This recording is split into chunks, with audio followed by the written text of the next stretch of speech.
Halo, kan nama saya Ika dengan NIM C2.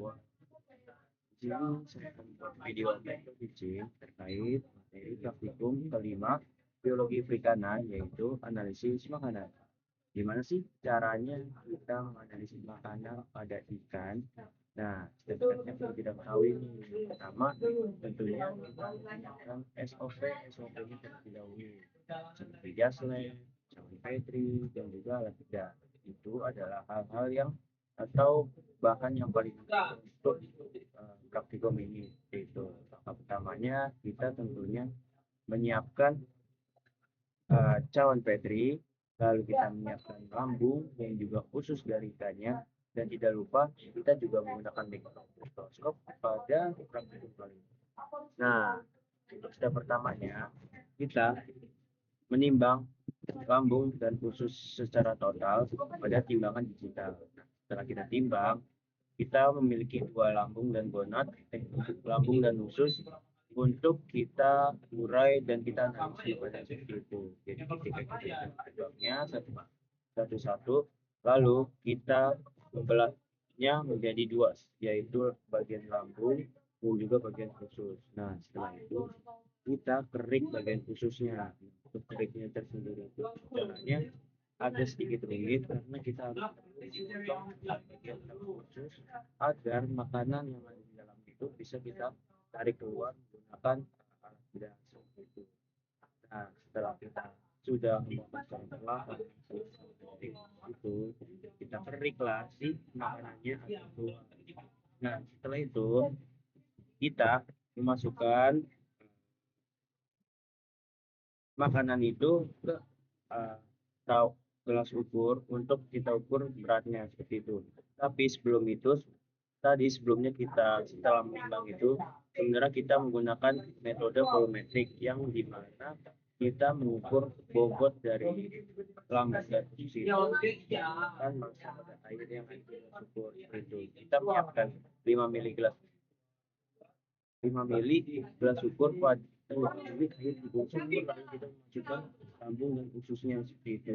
Nah, setelah itu kita hitung perbedaan antara sebelum dimasukkan lambung dan usus dan setelah dimasukkan lambung dan usus. Setelah itu kita kurang dan kita dapatlah bobot dari si lambung dan usus. Oke, lanjut ke tadi setelah kita belah atau kita pisahkan antara lambung khususnya dan kita ingin mengerik si makanan ikan dari usus.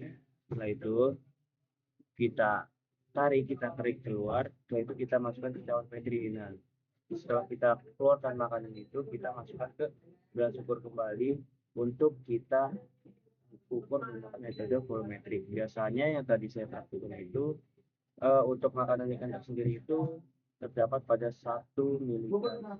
Jadi ada penambahan 1 mili dari gelas ukurnya dari 5 mili ke seperti itu. Setelah itu kita tuang di cawan Petri, lalu kita buyarkan di cawan Petri itu dari makanannya agar tentunya makanannya itu tidak menggumpal dan terbagi rata, terpecah belah seperti itu. Setelah itu kita masukkan ke gelas preparat, kaca preparat. Di dalam kaca preparat itu ada 3 ulangan, di mana satu ulangan itu ada 5 tempat untuk kita melihat di mikroskop seperti itu. Jadi total ada 15 ulangan dan setiap 15 ulangan dari setiap makanan seperti itu. Jadi ketika kita buyarkan, lalu kita masukkan, teteskan menggunakan pipet tetes si makanan dari usus dan lambung itu kita teteskan, lalu kita lihat di mikroskop dengan ukuran 4x10 dulu. Nah, setelah kita sudah melihat sedikit lebih jelas, barulah kita masuk ke ukuran 10x10. Nah, setelah itu barulah kita menentukan atau bagaimana kita untuk pergeseran dari mikroskopnya agar dari yang ditaruh di kaca preparat itu bisa terlihat dengan semuanya dan dengan sempurna lah istilahnya itu. Setelah kita menentukan itu, kita tidak lupa dokumentasikan makanan-makanan apa aja yang terlihat di dalam mikroskop. Tapi kebanyakan kebanyakan dari plankton, jamur-jamur, tapi sepertinya itu bukan gitu. Jadi kebanyakan memang dari si plankton ini kan. Lalu kita mencari sebanyak-banyak mungkin makanan yang ada di dalam mikroskop. Bentuk dari makanan itu agak abstrak dan emang kita jarang itu makan itu, kita perlu untuk mengidentifikasi dari dokumentasi tersebut. Jadi kalau kita dokumentasi, barulah kita dari si makanan itu gitu. Setelah kita barulah kita pindahkan atau kita catat di sheet kelompok maupun di data Excel seperti itu. Setelah itu kita menganalisis dari apa aja yang ada di dalam makanan gitu.